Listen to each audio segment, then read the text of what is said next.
શ્રાવણ મહિના નિમિત્તે ભગવાન શિવની ચર્ચા ચાલે છે। એ ભગવાન શિવની ચર્ચામાં આપણે ભગવાન શ્રી કૃષ્ણના મુખેથી મહાદેવની નામની શું મહિમા છે એ મહિમાને આજે લેશું। मतलब ब्रह्म वैवर्त पुराण में स्वयं भगवान श्री कृष्ण शिवजी ना नामनी महिमानु वर्णन करे छे। स्वयं भगवान कृष्ण पोते। घणा लोको कृष्ण ने शिव में भेद करता होय, राम ने कृष्ण में भेद करता होय, ए लोकोने आवा शास्त्र वांचवानी जरूर छे कि स्वयं श्री कृष्ण भगवान महादेवना नामनी महिमानु वर्णन करे छे। वर्णन एवं करे छे कि महादेव महादेव जे कोई लोको जपे छे तो कृष्ण भगवान कहे कि महादेव नाम सांभळवाना लोभथी हूँ एनी पाछळ पाछळ फरू छुं। शिवजी ने पण महादेवनु नाम एटलुं प्रिय छे कि महादेवनु नाम सांभळवा माटे भगवान श्री कृष्ण भक्तोनी पाछळ पाछळ फरे छे। तो जे महादेवनु नाम जपे छे એને કૃષ્ણ નહીં મળે એવું કહી જ ન શકાય, કારણ કે મહાદેવનું નામ જપે છે એની પાછળ પાછળ સાક્ષાત ભગવાન શ્રી કૃષ્ણ ફરે છે, એટલે એનો અર્થ એવો થયો કે મહાદેવના નામથી પણ કૃષ્ણ પ્રાપ્તિ થઈ જાય, કારણ કે તત્વથી બધાય ભગવાન એક જ છે। જે શાસ્ત્રનું ગૌરથી નિરીક્ષણ કરે છે ને એને આ બધું સમજાઈ જશે, પણ જે શાસ્ત્રને ઉપર ઉપર વાંચે છે અને સંકીર્ણ બનીને વાંચે છે, એ અભિમાન રાખીને વાંચે છે, એની પાસેથી શાસ્ત્રોના સાચા અર્થ પ્રગટ થતા નથી। શાસ્ત્રનો સાચો અર્થ એની પાસે જ પ્રગટ થાય છે જે ભક્તિપૂર્વક શાસ્ત્રોને વાંચે છે, ભક્તિનો ભાવ રાખીને દીનતાપૂર્વક શાસ્ત્ર વાંચે છે, એની સામે શાસ્ત્રનો અર્થ છે એ પ્રગટ થઈ જાય છે। તો સ્વયં શ્રી કૃષ્ણ ભગવાન આવું પદ્મ પુરાણમાં આવ્યું છે, પણ રાધા નામ માટે આવ્યું છે કે જે રાધા રાધા નામનો જપ કરે છે તો રાધા નામ સાંભળવા માટે કૃષ્ણ ભક્તની પાછળ પાછળ ફરે છે, એવું પણ પદ્મ પુરાણમાં ક્યાં ક્યાંક આવેલું છે। રાધા નામ પણ કૃષ્ણને એટલું જ પ્રિય છે, તો ભક્તને ભગવાન બેના નામ પ્રિય છે, એમાં કઈ ખોટું નથી। રાધા તો કૃષ્ણના આરાધ્ય દેવી છે, એટલે પોતાના આરાધ્યનું નામ પ્રિય હોય એ પણ સમજાય। તો કે તો ભાઈ મહાદેવનું નામ કેમ પ્રિય છે? તો કે મહાદેવ ભક્ત છે અને ભક્તનું નામ પણ ભગવાનને અતિ પ્રિય હોય। જેમ પતિને પત્નીનું નામ પણ પ્રિય હોય તો સામે પોતાના બાળકનું નામ પણ પ્રિય હોય, બેના નામ પ્રિય હશે। એવી રીતે ભગવાન શ્રી કૃષ્ણને રાધા નામ પણ પ્રિય છે, તો સામે મહાદેવ એમના ભક્ત છે એટલે મહાદેવનું નામ પણ પ્રિય છે। આમ તો કોણ ભક્ત કોણ ભગવાન કેવું જ નકામું છે, એ બધા એક જ છે, તત્વથી અલગ છે જ નહીં, અલગ માનવા જ ન જોઈએ।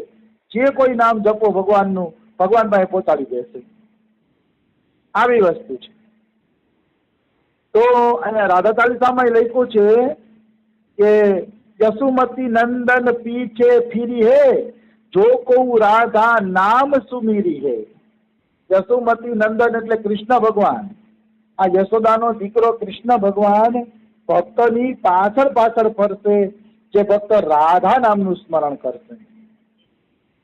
નિશ્ચિત રાધા નામનું સ્મરણ કરવાથી ભગવાન ભક્તની પાછળ પાછળ ફરે છે, એમાં કોઈ એટલે કોઈ શંકા નથી, સંશય જ નથી,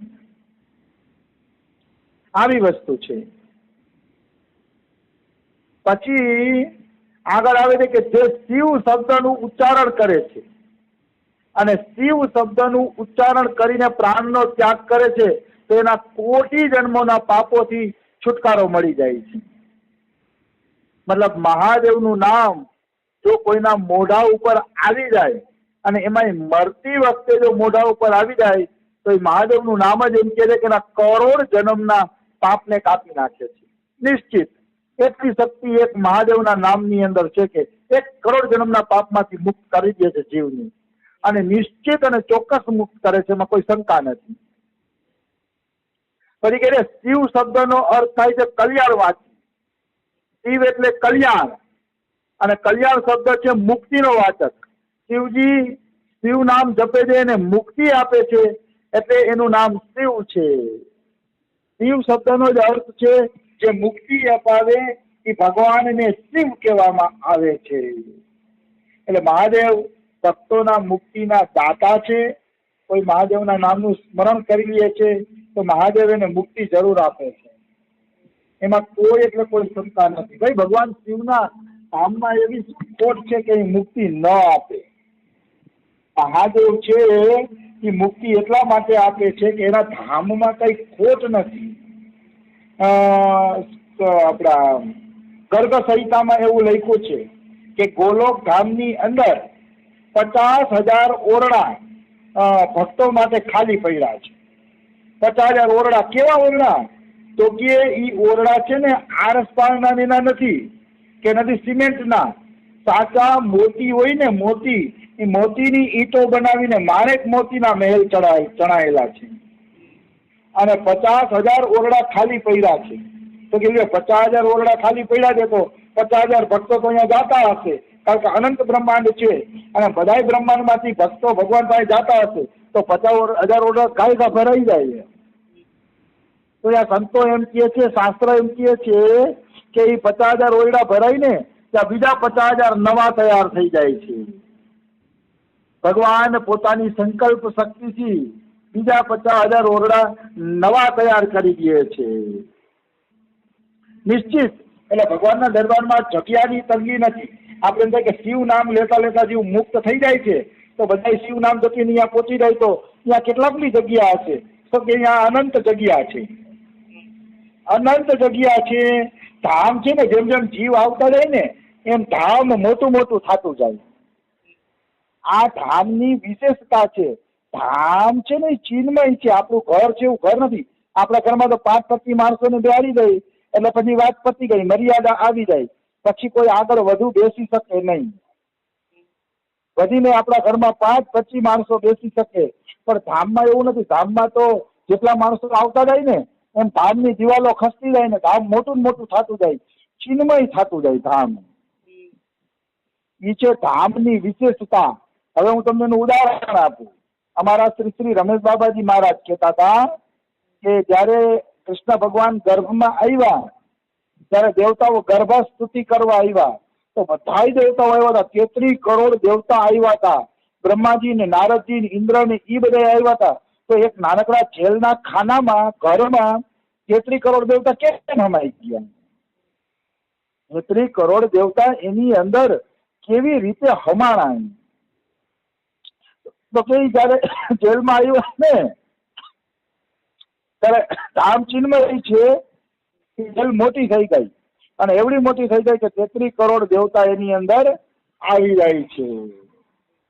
ચિન્મય કહેવાય. આ બધી વસ્તુ છે ને બધા ન સ્વીકારી શકે પણ છે બધું સત્ય. ભગવાન લીલા ચિન્મય છે, ભગવાન નામ ચિન્મય છે, ભગવાનની તમામ વસ્તુ ચિન્મય છે, દિવ્ય છે. એમાં તો કિંચિન માત્ર સંશય નથી. કોઈ સંશય છે જ નહીં.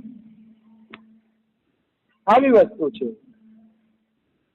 તો જેલમાં આવ્યા ત્યારે જેલ મોટી થઈ ગઈ એ તો ઠીક છે, હાલો.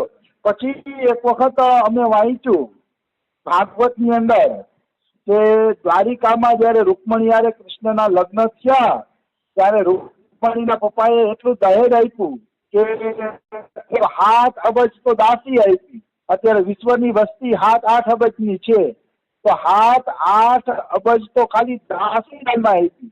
એટલા ઘોડે સવારો, સૈનિકો, નોકર, ચાકર એની દાનમાં આપ્યું. તો કે આખી પૃથ્વીની વસ્તુ દ્વારકામાં કેમ હમાઈ ગઈ? અમારા ગુરુજીને પણ આ પ્રશ્ન એકવાર કરવામાં આવ્યો હતો કે દ્વારકાની આખી વિશ્વની વસ્તુ દ્વારકામાં કેમ સમાઈ ગઈ? ત્યારે અમારા ગુરુજીએ પણ એવો જવાબ આપ્યો હતો કે ધામ ચિન્મય છે. જેમ જેમ માણસો આવતા જાય ને એમ એમ ધામ છે ને મોટું થતું જાય, મોટું થતું જાય. જેમ ફુગામાં હવા ભરી અને ફુગો ફૂલાતો જાય એ રીતે ધામ વિશાળતા ધારણ કરીએ છીએ. પણ એ આપણી કલ્પના બહારની વાત છે. સાધારણ મનુષ્ય આની કલ્પના ન કરી શકે. પણ એટલું જરૂર છે કે ભગવાનના ધામમાં અને યુગો યુગોથી કરોડો અરબો જીવો મુક્ત થઈને પહોંચી ગયા છે પણ ત્યાંથી કોઈને પાછા વાળવામાં આવ્યા નથી. બધાને ભગવાન કૃષ્ણએ પોતાના ધામમાં જગ્યા આપી છે. બધાને ભગવાન કૃષ્ણએ જગ્યા આપી છે. એમાં કોઈ એટલે કોઈ પણ પ્રકારની શંકા નથી. આવી વસ્તુ છે. તો ભગવાન શિવનું કોઈ નામ લે છે તો શિવ એનું કલ્યાણ કરી દે છે, કારણ કે ભગવાનના ધામમાં જગ્યાની તંગી નથી એટલે કલ્યાણ થઈ જાય છે. પછી કે છે ધન અને બાંધવોનો નાશ થઈ જવા છતાં પણ શોક સાગરમાં ડૂબેલો મનુષ્ય જો શિવ શબ્દનું ઉચ્ચારણ કરે છે તો કલ્યાણની પ્રાપ્તિ કરે છે. મતલબ ઘણા લોકો એમ કે અમે શિવ શિવ નામનો જપ તો કરીએ છીએ પણ અમારું મન લાગતું નથી, મન તો સંસારમાં લાગેલું છે, તો પણ જો શિવજીનું નામ જપ કરશો ને તો કલ્યાણ